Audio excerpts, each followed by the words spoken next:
Sir, police এসেছে। কেন? আপনার সাথে যে ম্যাডাম রয়েছে তাকে নিয়ে যাওয়ার জন্য। ম্যাডাম? মামা থানা মিসিং ডায়েরি করেছেন। প্রত্যেক থানায় ম্যাডামের ছবি পাঠিয়ে দেওয়া হয়েছে। পুলিশ হাজিরোডে সিসি ক্যামেরায় আপনার সাথে ম্যাডামকে দেখেছেন। তারা শিওর হয়ে এসেছেন যে ম্যাডাম আপনার সাথেই রয়েছেন। এখন কি করবেন স্যার? ম্যাডাম কি চলে যাবে? তুমি এমন রিয়্যাক্ট করছো কেন? যে মেয়েটা আমার বিয়ে করাবো, তাকে সারা জীবন আমার সাথে রেখে দেওয়ার জন্য নিয়ে এসেছি। ম্যাডামকে বিয়ে করলেন মন্দ হতো না স্যার। আপনাদের দুজনকে দারুণ মানিয়েছে। মনে হচ্ছে আমি রণবীর কাপুর আর আলিয়া ভাটকে দেখেছি। তুমি দাদুকে কল করে আমার বিয়ের মিথ্যা নিউজ দিয়েছ, তাই না রামিম? সরি স্যার, আপনার দাদু আমাকে বলছিল আপনি কখন কোথায় যান, কোন মেয়ের সাথে কথা বলেন, কোন মেয়ের সাথে দেখা করেন, সবটা তাকে ইনফর্ম করতে। দাদু তো গুরুজনের মানে সম্মানীয় ব্যক্তি। আমি দাদুর কথা অমান্য করলে দাদুকে অসম্মান করা হতো। তাই তো দাদুকে আপনার সব আপডেট দিই। Good job, carry on. Thank you so much sir. ম্যাডামকে নিয়ে যাই তাহলে। তুমি যাও, আমি মায়াবতীকে নিয়ে আসছি। মায়াবতী কে স্যার? সাজ্জিস নিজের কাজ ছেড়ে রামিনকে দিকে চোখ তুলে তাকাতেই রামিন শুকনো ঢোক গিলে আমতা আমতা করে বলল, আমি আসছি স্যার। রামিন যেতেই সাজ্জি সিজদার পাশে দাঁড়িয়ে সিজদাকে কয়েকবার মায়াবতী বলে ডাক দেয়, কিন্তু সাজ্জিদের ডাক সিজদা কান অবধি পৌঁছায় না। সিজদা কানে ইয়ারফোন গুঁজে দিয়ে সাজ্জিদের ফোনে কার্টুন দেখছে।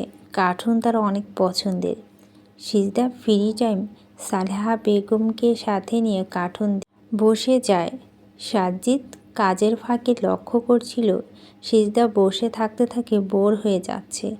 দাঁত দিয়ে নিজের নখ কাটছে, শাড়ির আঁচল থেকে টেনে টেনে সুতা বের করছে। এসব দেখে সাজ্জিদ এসে সিজদাকে জিজ্ঞেস করে সে কোনো সিরিয়াল দেখে কি না। তখন সিজদা বলে সে কার্টুন দেখে। কথাটা শুনে সাজ্জিদ মুচকি হেসে মনে মনে বলল, যে মেয়েকে আজকে বিয়ে দিলে কালকে এক বাচ্চার মা হয়ে যাবে, সে নাকি এখন কার্টুন দেখে। সাজ্জিদ তৎক্ষণাৎ পকেট থেকে নিজের ফোন বের করে ইউটিউবে গিয়ে কার্টুন ভিডিও প্লে করে সিজদার হাতে ফোন দিয়ে কানে ইয়ারফোন গুঁজে দেয়। সিজদা কার্টুন দেখায় এতটা মগ্ন হয়ে গেছে তার দিকে ওদিকে তাকিয়ে দেখার সময় নেই। সাজ্জিদ সিজদার কয়েকবার ডাকার পর রেসপন্স না পেয়ে সিজদার কান থেকে ইয়ারফোন সরিয়ে নেয়। সিজদা তড়িৎ গতিতে পিছনে তাকিয়ে দেখে সাজ্জিদ দাঁড়িয়ে রয়েছে। তাকে দেখে কিছুটা ভগড়ে যায় সিজদা। সিজদা 2 কদম পিছিয়ে গিয়ে বলল, আমি কি কিছু ভুল করেছি স্যার? না না, তুমি কোনো ভুল করনি। পুলিশ এসেছে তোমাকে নিয়ে যেতে, চলো। পুলিশ? পুলিশ কেন? তোমার মামা মিসিং ডায়েরি করেছে। পুলিশ নিরাপদে তোমাকে তোমার মামার কাছে পৌঁছে দেবে। আমি পুলিশ ভয় পাই, আমার পুলিশের সাথে যাব না। সিজদার কথা শুনে সাজ্জিদ মনে মনে বলল, আমিও যে তোমাকে ছাড়তে চাই না, কিন্তু তোমাকে আটকে রাখার কোনো অধিকার যে আমার নেই। তবে তুমি একদম চিন্তা করো না মায়াবতী, তোমার কোনো ক্ষতি হবে না। যদিও মেয়ে কনস্টেবল এসেছে, তবুও আমি তোমার সাথে রামিনকে পাঠাবো। তোমার মামার কাছে না ফেরা পর্যন্ত রামিন তোমার সাথে থাকবে। তুমি আমার হৃদয়ে কাঁপন সৃষ্টি করেছ। এত সহজে সাজ্জিদ মির্জা থেকে নিস্তার পাবে না তুমি। তুমি যেখানেই থাকো না কেন, আমি তোমাকে ঠিক খুঁজে বের করবই। আপনি একটু শান্ত হন প্লিজ। মেয়েটা অক্ষত অবস্থায় রয়েছে, তা কিছু হয়নি। আমরা সহজ সরল মেয়েটার সাথে এত বড় একটা ক্রাইম হলো, আর আপনি আমাকে শান্ত হতে বলছেন অফিসার? যদি আমার মেয়েটার কিছু হয়ে যেত তাহলে এত দায়ভার কি আপনারা নিতেন? মেয়েরা কি কোথাও নিরাপত্তা পাবে না? দিন দুপুরে একটা মেয়ে কিডন্যাপ হয়ে যাচ্ছে আর আপনারা থানায় বসে বসে বাতাস খাচ্ছেন। আমরা আমাদের সাধ্যমতো চেষ্টা করছি, ইনভেস্টিগেশন চলছে। যারা আপনার ভাগ্নিকে কিডন্যাপ করেছে তারা কপাটে রয়েছে, কিন্তু কিছুতেই নিজেদের মুখ খুলতে চাচ্ছে না। তবে চিন্তা করবেন না, রিমান্ডে নিয়ে থেরাপি দিলেই বাপ বাপ করে মুখ খুলবে। কে বা কারা এই কিডন্যাপিংয়ের সাথে জড়িত রয়েছে সেটা আমরা খুব শীঘ্রই জানতে পারবো এবং তাদেরকে উপযুক্ত শাস্তি আয়তায় আনার ব্যবস্থা করব। পুলিশের কথা শুনে ভরসা পায় রাশেদ চৌধুরী। তিনি সিজদাকে নিয়ে থানা থেকে বেরিয়ে সোজা নিজের বাড়িতে চলে আসেন। সিজদাকে দেখা মাত্রই সালেহা বেগম সিজদাকে জড়িয়ে ধরে চোখে মুখে অজস্র চুমু খেয়ে বলল, তোর কিছু হয়নি তো মা? তুই ঠিক আছিস তো? আমি সকালেই তোরে কইছিলাম তুই যাস না মা, কিন্তু তুই আমার কথা শুনলি না। আজ সারাটা দিন কেমনে কাটছে আমার তোরে বুঝাইবার পারবো না। তুই যাওনের পর থেকে একটু পানিও মুখে তুলবার পারি নাই। চিন্তা হচ্ছিল তোর লাইগা। আমি ঠিক আছি, আমার কিছু হয় নাই। মুখখানি শুকাইয়া এতটুকুনো হইয়া গেছে। যা মা, গিয়া হাত মুখ ধুয়ে আয়। আমি তোর জন্য খাবার আনতাছি। আমি কিছু খামু না খালা, মোর পেট ভরা। কি কস পেট ভরা মানে? গুন্ডারা তোরে লইয়া কি খাওন দিছিল? কি হইছে জানো খালা? গুন্ডারা আমারে লইয়া যাওনে সময় সিনেমার মতো এক ডাক্তার বাবু আইসা গুন্ডাগুলারে আচ্ছা মতো পিটাইছে। তারপর আমারে তার লগে লইয়া হাসপাতালে নিয়ে গেছিল। ডাক্তারবাবু অনেক ভালো মনের মানুষ। আমারে বিরিয়ানি কিনা খাওয়াইছে, তার মোবাইলে কার্টুন দেখতে দিছে। ওমা সিজদা, ডাক্তারবাবুর কথা কইতে গিয়া তোর মুখ এমন লজ্জায় লাল হইয়া যাইতেছে কেন রে? তোর মন আবার ডাক্তারবাবুরে দিয়ে আইলি নাকি? কি যে কও না তুমি খালা, বলি সিজদা নিজের রুমে চলে গেল। রাশেদা চৌধুরী ফ্রেশ হয়ে এসে ইমেল চেক করে দেখেন তাকে তার বিজনেসের কাজের জন্য দেশের বাইরে যেতে হবে। তিনি চিন্তায় পড়ে যান। সিজদাকে একা রেখে তিনি যেতে চাচ্ছেন না, আবার না গেলেও অনেক টাকা লোকসান হয়ে যাবে। তিনি কি করবে বুঝতে না পেরে হালিমা বেগমের কাছে কল করেন। হালিমা বেগম কল রিসিভ করতেই তিনি সালাম দিয়ে হালিমা বেগমের শরীর ঠিক আছে কি না জিজ্ঞেস করার পর বললেন, কাকিমা, আমি সিজদার বিয়েটা নিয়ে দেরি করাতে চাচ্ছি না। আমি চাচ্ছি শর্ট টাইমে শুভ কাজটা শেষ করতে। এটা তো অতি উত্তম প্রস্তাব, কিন্তু মির্জা পরিবারের ছেলের বিয়ে বলে কথা, একটু ধুমধাম করে উদযাপন না করলে হয় বলো? রাশেদ চৌধুরী ভাবল সিজদার কিডন্যাপ করার ব্যাপারটা হালিমা বেগমের সাথে শেয়ার করবে, কিন্তু পরক্ষণে ভাবল সিজদার কিডন্যাপ হওয়ার কথা শুনে যদি সিজদার চরিত্র নিয়ে কথা ওঠে, এই ভয়ে রাশেদ চৌধুরী কিডন্যাপের ব্যাপারটা হাইড করে বলল, আমি তো সিজদার ব্যাপারে সবটা আপনাদের বলেছি কাকিমা। সিজদার উপর অ্যাটাক হয়েছিল, আবারও হতে পারে। আমি দেশে থাকছি না, মেয়েটা তিথির ভরসায় রেখে যেতে পারছি না। তাই ভাবলাম মেয়েটাকে যদি আপনাদের হাতে তুলে দিতে পারি তাহলে আমি নিশ্চিত থাকতে পারবো। ঠিক আছে, আমি দেখছি কি করা যায়, কিন্তু একটা সমস্যা হয়েছে রাশেদ। আমি সাজ্জিদকে চিনতে ভুল করেছি। সাজ্জিদের ওপর বিশ্বাস ভরসা থেকে সাজ্জিদের সাথে সিজদার বিয়ে ঠিক করে এসেছিলাম, কিন্তু সাজ্জিদ আমার মান রাখেনি। তাই আমি সিদ্ধান্ত নিয়েছি সাইফানের সাথে সিজদার বিয়ে হবে। সাইফান খুব ভালো ছেলে। সাইফান সিজদাকে অনেক ভালো রাখবে, সুখে রাখবে। এসব কি বলছেন কাকিমা? একজনের সাথে বিয়ে ঠিক করে এখন আবার অন্যজনের সাথে বিয়ে হবে? এটা আমি মানতে পারছি না কাকিমা। বিয়েটা কোনো ছেলে খেলা নয় কাকিমা। প্রথমত আপনারা ঐশ্বর্যকে দেখতে এসে সিজদাকে পছন্দ করেছেন। আমি নিজের মেয়ে সুখের কথা না ভেবে সিজদার সুখের কথা ভেবে আপনার প্রস্তাব মেনে নিয়েছিলাম, কিন্তু এখন আপনি অন্য কথা বলছেন কাকিমা। সিজদার বাবা মা ছাড়া বড় হয়েছে বলে ফেলনা নয়। সিজদা আমার আরও একটা মেয়ে। আমি জানি সিজদা একটা কাঠের পুতুল। সিজদাকে যেভাবে নাচাবে সিজদা সেইভাবেই নাচবে। তাই বলে আমি বিবেকহীন হয়ে যাইনি। আমি সিজদার জীবনে নিয়ে পুতুল খেলা খেলতে পারি না কাকিমা। মেয়েটা আমার ছোটোবেলায় থেকে অযত্নে অবহেলায় বড় হয়েছে। আমি চাইলেও কিছু করতে পারিনি। আমাকে মাফ করবেন কাকিমা। আমি সিজদার জীবন নিয়ে সিনিমিনি খেলতে পারবো না। তুমি আমাকে ভুল বুঝছো রাশেদ।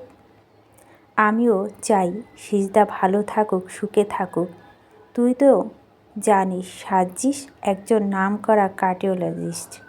সাজ্জিস জন্য দেশের মেয়ের অভাব ছিল না। তবু আমি সাজ্জিদের জন্য সিজদার মতো একটা আনএডুকেটেড মেয়েকে সিলেক্ট করেছিলাম। আর আমি এটাও শিওর যে সাজ্জিদকে আমি জোর করলে সাজ্জিদ ঠিকই বিয়েটা করতো। কিন্তু আমি সাজ্জিদকে জোর করতে চাই না। সিজদা আর সাইফান দুজনে ভাগ্য যেন একই সুতে গাঁথা। সিজদা যেমন ছোটোবেলা থেকে অযত্ন অবহেলায় বড় হয়েছে, তেমনি সাইফানও ছোটোবেলা থেকে অবহেলার পাত্র হয়েছে। সেই জায়গা থেকে সাইফান সিজদার কষ্টটা উপলব্ধি করতে পারে। সেটা সাজ্জিস কখনোই পারবে না। আমি সিজদার ভালোর জন্য এমন সিদ্ধান্ত নিয়েছি। বাকিটা তোর ইচ্ছে। তুই যদি চাস তবে বিয়েটা হবে, না হলে বিয়েটা হবে না। আমি আপনার কথা বুঝতে পেরেছি কাকিমা, কিন্তু ছোট ভাইয়ের সাথে বিয়ে ঠিক হয়ে বড় ভাইয়ের সাথে বিয়ে হওয়া ব্যাপারটা নিয়ে সিজদা কেমন রিয়্যাক্ট করবে সেটা ভাবার বিষয়। বিয়ের পর যদি তাদের মধ্যে মনোমালিন্য সৃষ্টি হয়, যেহেতু সাজ্জিদ সিজদার দুজনে কেউ কাউকে দেখেনি, সেহেতু আমার মনে হয় না কোনো সমস্যা হবে। তুই যদি রাজি থাকিস তাহলে বিয়ে তোড়জোড় শুরু করে দে। সাইফানের ছুটি হয়েছে। সাইফানও খুব শীঘ্রই চলে আসবে। তুইও দেশের বাইরে চলে যাবি। তা আমার মনে হয় শুভ কাজে দেরি না করে যত দ্রুত সম্ভব 4 হাত এক করে দেওয়াটাই ভালো হবে। ঠিক আছে কাকিমা, আপনি যেটা ভালো মনে করেন সেটাই হবে।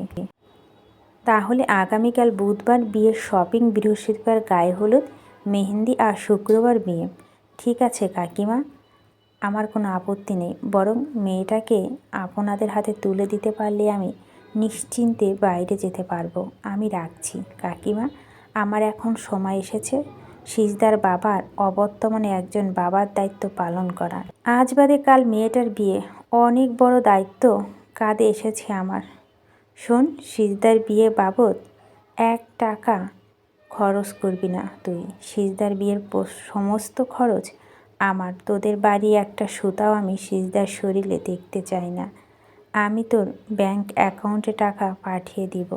এটা আপনি কি বলছেন কাকিমা? আমি সিজদার মামা, আমার নিজের একটা দায়িত্ব আছে না?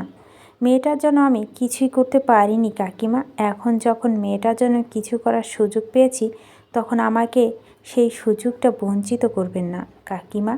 আমি আমার সাধ্যমতো চেষ্টা করব বিয়ের আয়োজনে কোনো ত্রুটি না রাখার। কাউকে কোনো অভিযোগ আনতে দিব না। তুই যা চাস তাই হবে। রাখছি এখন। ঠিক আছে কাকিমা বলে রাশেদ চৌধুরী ফোন রেখে সিজদার রুমের দিকে অগ্রসর হয়। সিজদার সবেমাত্র আসরের নামাজ শেষ করে জায়নামাজ গুছিয়ে রেখেছে। এরই মধ্যে রাশেদ চৌধুরী সিজদার রুমে প্রবেশ করে। রাশেদ চৌধুরীকে দেখে সিজদা একটা মিষ্টি হাসি উপহার দিয়ে বলল, কিছু বলবা মামু? হ্যাঁ রে মা, বলার জন্যই তো এসেছি। দাঁড়াও আছো কেন? বিছানায় বসো, বসে কথা কও। সিজদার কথা শুনে রাশেদ চৌধুরী সিজদাকে বুকে টেনে নিয়ে বলল, তোকে এই মুহূর্তে বিয়ে দেওয়ার কোনো ইচ্ছেই ছিল রে মা, কিন্তু আমার যে হাত পা বাঁধা অবস্থা হয়েছে আজকে যা হলো, এরপরও আমি তোকে বিধির ভরসায় রাখতে পারছি না। এজন্য শুক্রবারই তোর বিয়ে পাকা কথা হয়েছে। কাকিমা চাইছে বিয়েটা তাড়াতাড়ি হোক, তাই আমি আর দ্বিমত করিনি। তবে একটা সমস্যা হয়েছে মা, পাত্র বদল হয়েছে। এতে তোর কোনো আপত্তি আছে মা? না মামু, তুমি আমার গুরুজন, তোমার কথাই শেষ কথা। আমি জানি তুমি যা করবে আমার ভালোর জন্য করবে। আজকে যদি আমার বিয়ের জন্য তুমি কোনো ভ্যান চালক, রিক্সা চালক পাত্র ঠিক করতে, আমি সেটাই হাসি মুখে মেনে নিতাম মামু। এই বিয়ে নিয়ে আমার কোনো সমস্যা নেই মামু, তাই তুমি কোনো চিন্তা করো না। তুমি যা বলবে তাই হবে, আমার কাছে কোনো কৈফিয়ত দেওয়ার প্রয়োজন নেই মামু। শুনে প্রাণটা জুড়িয়ে গেল রে মা। দেখবি তুই একদিন অনেক সুখী হবি, তোর না পাওয়া আদর, যত্ন, ভালোবাসা সবটা ফিরে পাবি। তোর মতো এত ভালো মেয়ের সাথে খারাপ কিছু হতেই পারে না, কিছুতেই না। হাসপাতালে থেকে বেরিয়ে সার্জিস সোজা হালিমা মঞ্জিলে চলে আসে। আর সারাদিন এক প্রকার অস্থিরতার মধ্যে দিয়ে কেটেছে তার। কিছুতেই নিজের কাছে ফোকাস দিতে পারেনি। বারবার চোখের সামনে সিজদার চুপসে যাওয়া ভীতু মুখটা ভেসে উঠেছিল। সার্জিস চুপচাপ সিজদার ভীতু মুখে গোটা কয়েক ছবি তুলে নিয়েছে। এমনকি সিজদার ব্যবহার করা রক্তমাখা রুমালখানা সযত্নে নিজের কাছে রেখে দিয়েছে। যদি ওই রুমালখানা পেতে যথেষ্ট বেগ পেতে হয়েছে সার্জিসের। রক্তমাখা রুমাল দেখে রামিম রুমালখানা ফেলে দিতে গেলে সার্জিস রামিনের হাতে থেকে এক প্রকার ছিনিয়ে নিয়ে রুমালখানা যেন অনেক মূল্যবান সম্পদ ফেলে দিতে গেছিল রামিম। সার্জিস ড্রয়িং রুমে পা রাখতেই হালিমা বেগম ছুটে এসে সার্জিসের হাতে ব্যান্ডেজ দেখে চোখে পানি জমে তার। সে ভেজা কণ্ঠে বলল, তোমার হাতে কি হয়েছে দাদু ভাই? তুমি ঠিক আছো তো? সকালে তোমার সাথে কথা হলো, কই তখন তো এ ব্যাপারে কিছুই বললে না। কিছু না দাদু, সামান্য একটু চোট লেগেছিল। রামিম ড্রেসিং করে ব্যান্ডেজ লাগিয়ে দিয়েছে, টেনশন করার মতো কিছু হয়নি। তুমি কেমন যেন আমার থেকে দূরে সরে যাচ্ছ দাদুভাই। এত বড় একটা বিপদ হলো, অথচ আমাকে জানানোর প্রয়োজন মনে করলে না। Come on darling, nothing happen to me, am fine, don't worry. ঠিক আছে, রুমে গিয়ে ফ্রেশ হয়ে নাও। ওকে মাই ডিয়ার, বলে হালিমা বেগম দিকে ফ্লাইং কিস ছুঁড়ে দিয়ে সার্জিস গুনগুন করে গান গাইতে গাইতে নিজের রুমে চলে যায়। সার্জিসের যাওয়ার পানে তাকিয়ে হালিমা বেগম বলল, আজকে তোমাকে একটু বেশি খুশি লাগছে দাদুভাই। মনে হচ্ছে যেন তোমার মনটা তোমার মধ্যে নেই, তোমার মনে দখলদার অন্য কেউ হয়ে গিয়েছে। সিজদার সাথে জোর করে বিয়ে দিলে তোমার এই হাসি খুশি মুখটা হয়তো দেখতে পারতাম না আমি। এখন মনে হচ্ছে আমি সাইফানের সাথে সিজদার বিয়ের সিদ্ধান্ত নিয়ে কোনো ভুল করিনি। আমার একটা ভুল সিদ্ধান্তে তোমাদের দুটো জীবন নষ্ট হয়ে যেত। সাইফানের বিয়েটা ভালো ভালো মিটে যাক, এরপর তোমার মনের রানীকে খুঁজে বের করে তোমাদের ও চার হাত এক করে দিব, তবেই আমার শান্তি মিলবে। তো ডাক্তারবাবু দেখতে কি মেলা সুন্দর সিজদা? হ খালা, একদম সিনেমার নায়কের মতো। অনেক বড় মনের মানুষ ডাক্তারবাবু। না হলে চেনা না জানা না সম্পূর্ণ অপরিচিত একটা মাইয়ার লইগা কেউ এতটা করে কও? যে ভালা তার লাইগা আল্লাহ ভালা করে রে মা। তোর কপাল অনেক ভালা রে মা। কত বড়লোক বাড়ি বউ হতে যাচ্ছিস, তোর আর কোনো দুঃখ কষ্ট থাকবে না। আমার দুঃখ কষ্ট কখনো শেষ হবে না খালা। আমার যে একটাই দুঃখ, আমার মা জীবিত থাকলেও আমি আমার মায়ের চেহারা দেখিনি, আমার মায়ের আদর ভালোবাসা পাইনি। আমার মা আমাকে আদর করে মুখে তুলে খাইয়ে দেয়নি।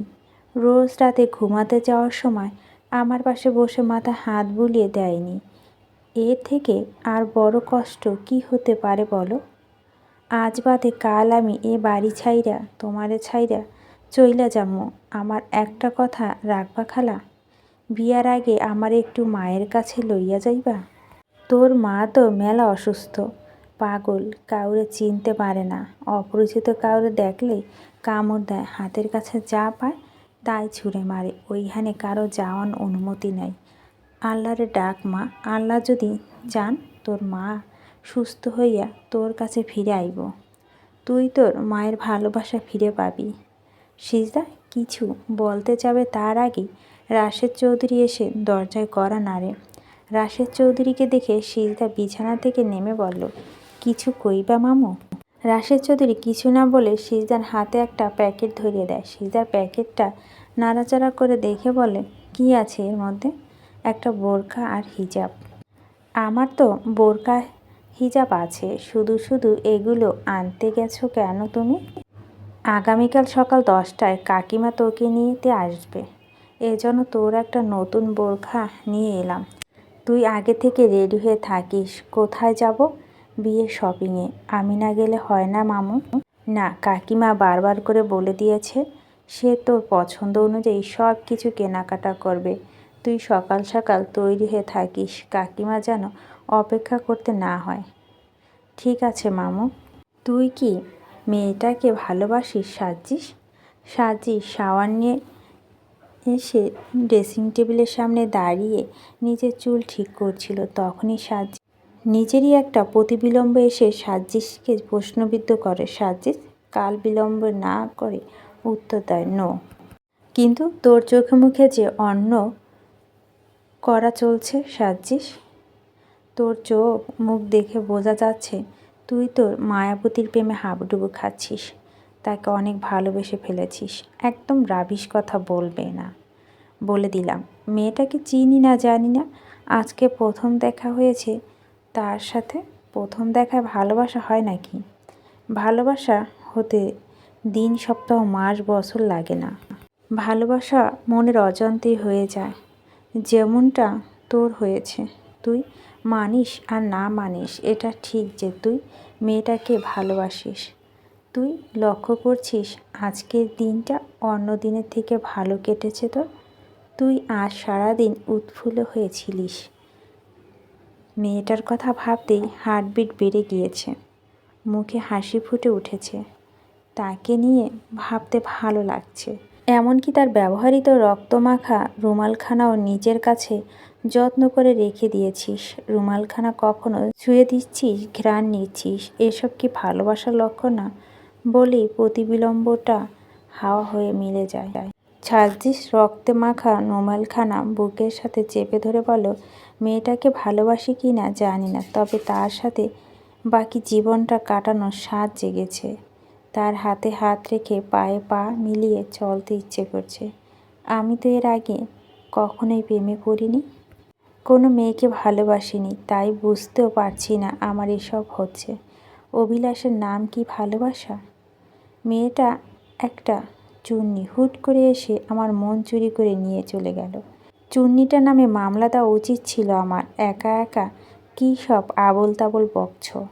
ভাইয়া, তোমার রুমে তো তুমি ছাড়া কাউকে দেখতে পাচ্ছি না। মেলি কণ্ঠস্বর শুনে সাজ্জিদ পিছনে ফিরে তাকিয়ে দেখে দরজা তার বোন স্বামীরা দাঁড়িয়ে রয়েছে। স্বামীরা তার নিজের মায়ের পেটের বোন না হলে স্বামীরাকে সাজ্জিদ অনেক ভালোবাসে। স্বামীরা সকল আবদার পূরণ করে। স্বামীরা দেখতে যেমন মিষ্টি তেমনি বিলিয়ান। ক্লাস 10-এ পড়ে। স্বামীরাও ইচ্ছে তার ভাইয়ের মতো নাম করা একজন ডাক্তার হবে। স্বামীরাকে দরজায় দাঁড়িয়ে থাকতে দেখে সাজ্জিদ বলল, দরজায় দাঁড়িয়ে রয়েছিস কেন? পাগলি, ভিতরে আয়। তুমি কার সাথে কথা বলছিলে ভাইয়া? স্বামীরা প্রশ্নে কিছুটা অপ্রস্তুত হয়ে সাজ্জিস কি বলবে বুঝতে না পেরে বলল, ফোনে রামিমের সাথে কথা বলছিলাম। ও তাই বলো। আমি আরও ভাবছিলাম আমার নিরামিষ ভাইয়ার জীবনে হয়তো আমিষের সঞ্চার হয়েছে। স্বামীরার কথা শুনে স্বামীরা কান টেনে ধরে বলো, তবে রে পাকনি বুড়ি, উফ ছাড়ো, লাগছে ভাইয়া। সরি কি ব্যথা বুড়ি? সরি লাগবে না আমার। তোমার সরি ধুয়ে তুমি পানি খাও, তাহলে কি লাগবে আমার মিষ্টি বোনটার? আমি তোমার নিজের বোন না বলে তুমি আমাকে একটু ভালোবাসো না ভাইয়া? এভাবে বলতে পারলি? স্বামীরা, আমি কখনো তোকে তোর ভাইয়ার অভাব বুঝতে দিয়েছি? কখনো বলছি তুই আমার আপন বোন না? তুই তো আমার কলিজা। তুই আমার 10টা না 5টা না একটা মাত্র বোন। তোকে ভালো না বাসলে আর কাকে ভালোবাসবো বল তো? একদমই ভালোবাসো না ভাইয়া। যদি ভালোবাসতে তাহলে আগামীকাল যে আমার জন্মদিন সেটা ভুলে যেতে না। সাজ্জিদ স্বামীরার দিকে এক হাতে আলগে নিয়ে বলল, আমি আমার মিষ্টি বোনটার জন্মদিনের কথা ভুলে যাব? এটা কি আদৌ সম্ভব? আগামীকাল তোর জন্য সারপ্রাইজ প্ল্যান করেছি। কি সারপ্রাইজ বলো না ভাইয়া? গাধি একটা, সারপ্রাইজের কথা বলে দিলে সেটা কি আর সারপ্রাইজ থাকে বল? বলো না ভাইয়া, কি সারপ্রাইজ রেখেছো? এটা জানতে না পারলে আমার সারা রাত ঘুম হবে না, পেট ব্যথা করবে। কিচ্ছু হবে না, কালকে দেখতে পারবি। এখন যা, গিয়ে পড়তে বস। ওকে, থাকলাম না বড়লোকের রুমে বলে সামিয়া সাজিদের রুম থেকে বেরিয়ে আসে, কিন্তু কয়েক কদম পা বাড়াতে বিদ্যুৎ চলে যায় মুহূর্তে। অমানিসা অন্ধকারে ছেয়ে যায় গোটা বাড়ি। সামিরার ফোনে ফ্ল্যাশ জ্বালাতে আবছা আলো ড্রয়িং রুমে একটা পুরুষ সবাই দেখতে পায়। লোকটা গুটি গুটি পায়ে ভিতর দিকে এগিয়ে আসছে। সামিরার ফোনে ফ্ল্যাশ অফ করে মনে মনে বলল, বাড়িতে নিশ্চয় চোর ঢুকেছে, কিন্তু এত করা সিকিউরিটির মধ্যে চোর কিভাবে বাড়িতে প্রবেশ করলো? আজকে চোরের একদিন কি আমার যতদিন লাগে বলে। সামিয়া নিঃশব্দে হেঁটে ড্রয়িং রুমে এসে নিজের ওড়না দিয়ে লোকটার মুখ ঢেকে দিয়ে লোকটাকে ঝাপটে ধরে চোখ বন্ধ করে চেঁচিয়ে বলো, চোর চোর, বাড়িতে চোর এসেছে। মা বাবা ভাই দাদু কে কোথায় আছো? তাড়াতাড়ি নিচে আসো, চোর ধরেছি, চোর, তাড়াতাড়ি আসো সবাই। সামিরা চিৎকার শুনে দৌড়ে নিচে আসে সবাই। ততক্ষণে কারেন্ট চলে আসে। বিদ্যুতের আলোয় চোরের অভয় দৃশ্যমান হয়। শান্তা মির্জার যেন চোরকে চিনতে অসুবিধা হয় না। শান্তা মির্জা কর্কশ কণ্ঠে বলে উঠল, আরে আরে, কি করছো এটা? কি এত জোরে চেপে ধরেছিস কেন ছেলেটাকে? ছেলেটার নিঃশ্বাস বন্ধ হয়ে যাবে তো। ছাড় বলছি। না, ছাড়বো না। তুমি আগে ঝাঁটা গোবর মাখিয়ে নে, পিটাও চোরকে। আগে চোরকে সেটা দেখে নে, তারপর না হয় পিটাবো। শান্তা মির্জা কথায় কর্ণকুহে প্রবেশ করতে সামিয়া তড়িৎ গতিতে চোরের মুখে থেকে ওড়না সরিয়ে দেয়। চোরকে দেখে সবাই যেন আকাশ থেকে পড়ে। সামিরা এক মুহূর্ত দেরি না করে চোরকে জড়িয়ে ধরে। তুমি? What a present surprise! তোমার তো সকালে আসার কথা ছিল, কিন্তু তুমি যে চোরের এন্ট্রি নিয়ে রাতে আসবে এটা সত্যি ভাবতে পারিনি। যার জন্য করলাম চুরি সেই বলে চোর। ভাবছিলাম সোজা তোর রুমে গিয়ে তোকে সারপ্রাইজ দিব, কিন্তু তুই তো আমাকে চোরের উপাধি দিয়ে দিলি। তোর মতো ডাকাত বোন যে বাড়িতে আছে সেই বাড়িতে চোরের ছায়া পড়তে পারবে না। সরি ভাইয়া, আমি সত্যি বুঝতে পারিনি তুমি বিনা নোটিশ চলে এসেছো। আর চোরেরা এমন চুপি চুপি আসে, তাই তো ভাবলাম বাড়িতে বোধহয় চোর ঢুকেছে। তোমার লেগেছে বুঝি? তুই খুব ভালো করে জানিস আমি একজন ট্রেনিং প্রাপ্ত আর্মি অফিসার। এমন ছোটোখাটো আঘাত আমার কাছে কিছুই না। বোন বলে সাইফান সামিরার কপালে চুমু এঁকে দেয়। তুমি কিন্তু আগের থেকে অনেক হ্যান্ডসাম স্মার্ট হয়ে গেছো ভাইয়া, চেহারায় গ্লো করেছে। শুনেছি বিয়ের আগে নাকি মেয়েদের সৌন্দর্য বেড়ে যায়, কিন্তু এখন তো দেখছি তো উল্টোটা হয়েছে। আমার সেই পিচ্চি বোনটা দেখি অনেক কিছু বুঝতে শিখে গেছে। আমাকে পিচ্চি বলো না ভাইয়া, আমার বয়সী মেয়েদের বিয়ে হয়ে বাচ্চা কাচ্চা হয়ে গিয়েছে। সামিরার কথা হো হো করে হেসে উঠল সারফান। শান্তা মির্জা এতগুলো বছর পর ছেলেকে দেখে আবেগ আপ্লুত হয়ে যান। তার চোখ ভিজে ওঠে। তিনি গুটি গুটি পায়ে সাইফানের দিকে এসে নিজের শাড়ির আঁচল দিয়ে সাইফানের কপালে ঘাম মুছে দেন। মায়ের আদর পেয়ে শান্তা মির্জার প্রতি সাইফানের সমস্ত রাগ অভিমান দূর হয়ে যায়। সাইফানের তড়িৎ গতিতে শান্তা মির্জাকে জড়িয়ে ধরে। শান্তা মির্জাও দু হাতে ছেলেকে আঁকড়ে ধরে বলো, কেমন আছো বাবুন? খারাপ থাকার কথা তো নয়। ভালো আছি মা, অনেক ভালো আছি। আমি খুব খারাপ মা, তাই না রে বাবুন? নিজের সুখের জন্য তোর হাত ছেড়ে দিয়েছিলাম। তোকে মায়ের আদর স্নেহ ভালোবাসা থেকে বঞ্চিত করে নিজের সুখে শান্তিতে সংসার করছি। এভাবে বলছো কেন আম্মু? সবারই ভালো থাকার অধিকার আছে। তোমার প্রতি আমার পাহাড় সমান অভিমান জড়ো হয়েছিল। আমার এই মুখ কখনো তোমাকে দেখানোর ইচ্ছে ছিল না, কিন্তু যখন জানতে পারলাম বাবা তোমাকে ছেড়ে দেওয়ার পর তুমি কতটা স্ট্রাগল করেছ, তখন তোমার প্রতি আমার সম্মান ভালোবাসা বেড়ে গিয়েছে। তোমার প্রতি কোনো রাগ অভিমান নেই আমার। সাইফানের কথায় দীর্ঘশ্বাস ফেলে শান্তা মির্জা। সাইফান খুব ছোট থাকতেই সাইফানের বাবা শান্তা মির্জার সাথে সমস্ত সম্পর্ক ছিন্ন করে। একটা ডিভোর্সি মেয়ের আমাদের সমাজে লোকেদের ভালো চোখে দেখে না। শান্তা মির্জার ক্ষেত্রেও তার ব্যতিক্রম হয়নি। বিচ্ছেদের পর তিনি বাবার ঘাড়ে বোঝা হয়ে থাকবেন না বলে চাকরি করার সিদ্ধান্ত নেন। অনেক খোঁজাখুঁজির পর ফারুক মির্জার কোম্পানিতে শেফের চাকরি নেন। কিন্তু যখনই সবাই জানতে পারে যে শান্তা ডিভোর্সি, তখন থেকেই ঘরে বাইরে বের হওয়া দায় হয়ে যায় তার। রাত পোহাতে ছেলেপুলে তাদের বাড়ির সামনে ঘোরাঘুরি করতে শুরু করে। তাদের জানালার ঢিল ছুটে মারে। পাড়ার মহিলারা এসে তাকে নানান কথা শুনিয়ে যায়। রাস্তাঘাটে বের হলে বাবার বয়সী পুরুষগুলো তার দিকে লোলুপ দৃষ্টিতে তাকিয়ে থাকে, তাকে কুপ্রস্তাব দেয়। এসব অপমান সহ্য করতে না পেরে শান্তা মির্জা বাবা তার দ্বিতীয় বিয়ের সিদ্ধান্ত নেন। তিনি ফারুক মির্জাকে নিজের মেয়ের জন্য একটা ভালো পাত্র জোগাড় করে দিতে বলেন। ফারুক মির্জাও সেই মুহূর্তে সাজিদের জন্য একটা মায়ের প্রয়োজন ছিল। সব দিক বিবেচনা করে ফারুক মির্জা শান্তা মির্জাকে বিয়ের প্রস্তাব দেন। শান্তা মির্জা দ্বিতীয় বিয়ে করতে নারাজ ছিলেন। তার একমাত্র ছেলে সাইফানকে নিয়ে বাকি জীবন কাটিয়ে দিতে চেয়েছিলেন। কিন্তু যতদিন যায় তার লড়াই আরও কঠিন থেকে কঠিনতর হতে শুরু করে। এক পর্যায়ে তিনি বাধ্য হয়ে দ্বিতীয় বিয়ে করেন। কিন্তু নাজমা মঞ্জিলে তার ঠাঁই মিললেও শারফানের ঠাঁই মেলে না। শারফান বঞ্চিত হয় মায়ের আদর ভালোবাসা থেকে।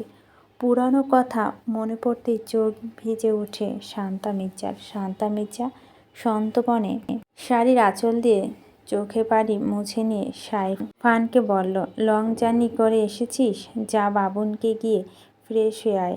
ডিনারের সময় হয়ে গিয়েছে, সবাই একসাথে বসে খাবি। সামিরা, তুই বাবুনকে সাজিদের পাশের রুমে নিয়ে যা।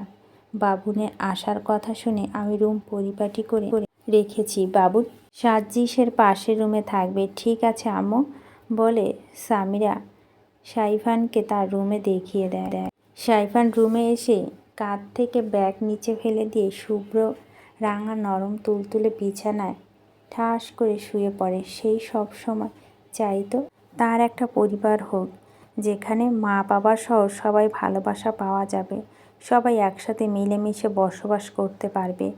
তার সেই ইচ্ছে পূরণ হয়ে ভাবতে ভালো লাগছে তার।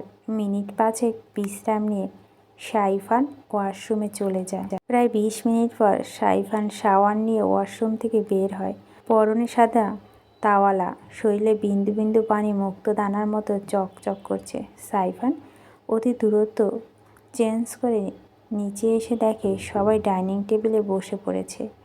সাইফান সাজিশের পাশের চেয়ারে বসে সবার সাথে কুশলাদি বিনিময় করে। শান্তা মির্জা সবাইকে খাবার সার্ভ করে দিলেও শারফানের প্লেটে খালি রাখেন। শান্তা মির্জা এহেন কাজে মনক্ষুণ্ণ হয় শারফানের। শারফান চেয়ার ছেড়ে উঠতে গেলেই শান্তা মির্জা শারফানের হাত ধরে শারফানকে চেয়ারে বসিয়ে দিয়ে প্লেটে খাবার দিয়ে শারফানের মুখের সামনে এক লোকমা খাবার তুলে ধরে।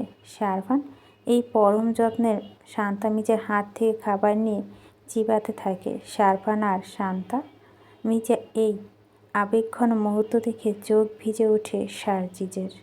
সাজিশ না খেয়ে প্লেটের মধ্যে হাত ধুয়ে বড় বড় কদমে পা ফেলে নিচের দিকে অগ্রসর হয়। ডাইনিং টেবিলে উপস্থিত সবাই সাজিদের এহেন কাজে হতভম্ব হয়ে যায়।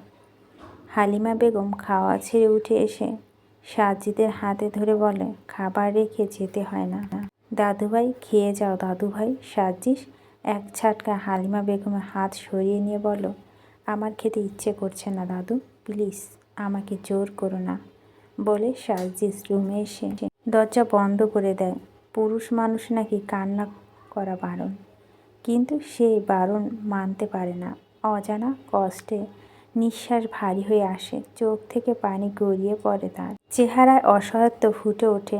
নিজেকে বড্ড একা মনে হয়। সাজিশ নিজেকে কন্ট্রোল করার চেষ্টা করে, পারে না। সে দৌড়ে গিয়ে কাবাটের সমস্ত কাপড় ফেলে দিয়ে একটা ছোট্ট অ্যালবাম বের করে তার মায়ের ছবিতে অজস্র চুমুতে ভরিয়ে দিয়ে চোখের পানি ফেলে বলো, আমাকে কেন একা করে চলে গেলে আম্মু? তুমি ছাড়া কেউ কখনো আমাকে ভালোবাসেনি। বাবা আমার জন্য মা এনেছিল, কিন্তু তিনি কখনো আমার মা হয়ে উঠতে পারেনি। আমার মা হয়ে ওঠা থেকে মির্জা বাড়ির বউ হয়ে ওঠার বেশি আকাঙ্ক্ষা ছিল তার। জানো মা, সে কখনো আমাকে তোমার মতো আদর করেনি, আমাকে ভালোবাসেনি। আজকে যখন তিনি সারফানকে নিজের হাতে খাইয়ে দিচ্ছিল, আমার ভিতরটা জ্বলে পুড়ে ছারখার হয়ে যাচ্ছিল। তোমার কথা বড্ড মনে পড়ছিল। হুটহাট তোমার অনুপস্থিতি অনেক পীড়া দেয় আমাকে মা। আমি সহ্য করতে পারি না মা বলে সাজ্জিদ ব্যালকনিতে এসে আনমনে আকাশের দিকে তাকিয়ে থাকে। সেই রাতটা নির্ঘুমে কেটে যায় সাজ্জিসের।